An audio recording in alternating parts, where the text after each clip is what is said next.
கொஞ்சமாக நம்ம இப்போ ஆயில் விட்டுட்டு ஆயில் விட்டுறோம். வெங்காயம் தக்காளியை இப்போ ஆட் பண்ணிக்கிறோம்.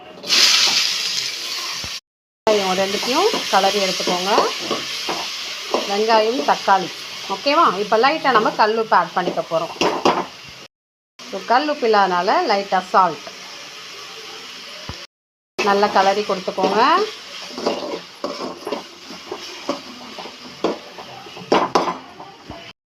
இவங்க நல்லா வதங்குதான். இப்போ நம்ம எடுத்து வச்சுருக்கிற கத்திரிக்காய், முருங்கைக்காய் அண்டு மாங்காய் மூணுத்தையும் நல்லா 2 டைம்ஸ் வாஷ் பண்ணி எடுத்துருக்கேன்.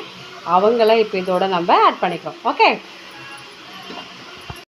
ஒரு முறை கலரி கொடுத்துக்கோங்க.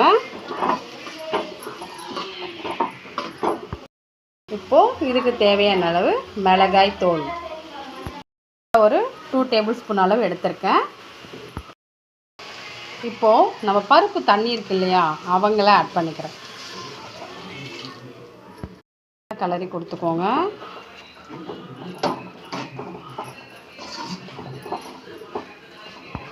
தேவையான அளவு கொஞ்சம் மஞ்சள் தூள் உப்பு போட்டு நல்லா ஒரு முறை கலரி கொடுத்துக்கோங்க. இப்போ நல்லா இவங்க குக் ஆகட்டும். பருப்பு நல்லா குக் ஆகிருக்கா, இவங்கள நம்ம நல்லா அப்படியே மேஷ் பண்ணிக்கிறோம். நல்லா மேஷ் பண்ணிட்டோன்னா இப்போ நம்ம சாம்பாரில் ஊற்றிடுவோம். நம்ம ரெடி பண்ண பருப்பை இதில் ஆட் பண்ணிக்கோங்க. வானலியில் வச்சுருந்தோம் இல்லையா, அதை குக்கர்லேயே மூவ் பண்ணி நல்லா கொதிக்க விட்டுட்டு ஃபைனலாக ஒரே ஒரு ட்ராப் ஒரு 2 டேபிள் ஸ்பூன் அளவு புளி கரைசல் ஆட் பண்ணி கொஞ்சம் கொதி வந்ததுக்கப்புறம் தாளிச்சா சாம்பார் ரெடி. சாதம் கொஞ்சமாக இன்னும் கொஞ்சம் குக்கானால் சாதமும் ரெடி. புளியை கொஞ்சம் நல்லா கரைச்சி எடுத்துக்கேன். சும்மா ஒரு 2-3 அளவு டேபிள் ஸ்பூன் அளவு புளி கரைசல் எடுத்துக்கிறேன். இருக்கு இல்லையா, ஸோ கரெக்டாக ஒரு 3 டேபிள் ஸ்பூன் அளவு புளி கரைசல் எடுத்துக்கிறேன். ஆட் பண்ணிக்கோங்க. நல்லா கொதிக்கட்டும்.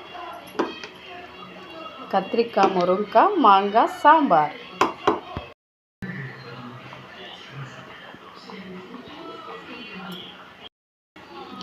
நல்லா ஒரு 5 மினிட்ஸ் 10 மினிட்ஸ் சூப்பராக கொதிக்கட்டும். சாம்பார் நம்ம தாளிச்சிட்டா ஃபைனலாக ரெடி. கத்திரிக்காய், முருங்கைக்காய், மாங்காய் சாம்பாரை தாளிச்சாச்சு, அவ்வளோதான். இப்போ சாதம் ரெடி, சாம்பார் ரெடி. சாப்பிடலாமா? சூப்பரில். ஸோ அருமையான கத்திரிக்காய், முருங்கைக்காய், மாங்காய் சாம்பார் ரொம்ப சிம்பிளான ரெசிபி. லவ்லி மகாலட்சுமியில் கண்டிப்பாக பிடிச்சிருக்கோம். லைக் பண்ணிக்கோங்க, மறக்காமல் சப்ஸ்கிரைப் பண்ணுங்கள். Thank you so much. டட்டா பாய். சாம்பார் ரெடி ஆகிடுச்சு, சாப்பிட ஆரம்பிக்கலாமா? சாம்பார் சூப்பராக இருக்கா? சுட சுட சாதத்தை தட்டில் போட்டு அந்த கத்திரிக்காய், முருங்கைக்காய், மாங்காவை நல்லா கலரி விட்டுட்டு கொஞ்சமாக சைடில் வத்தல் வச்சு சாப்பிட்டா ஒரு டேஸ்ட் இருக்கும் பாருங்கள். High chanceless. சாப்பிடலாமா? வாங்க வாங்க வாங்க. கத்திரிக்காய், முருங்கைக்காய், மாங்காய் சாம்பார் ரெடி. சாப்பிடலாம் சாப்பிடலாம் சாப்பிடலாம்.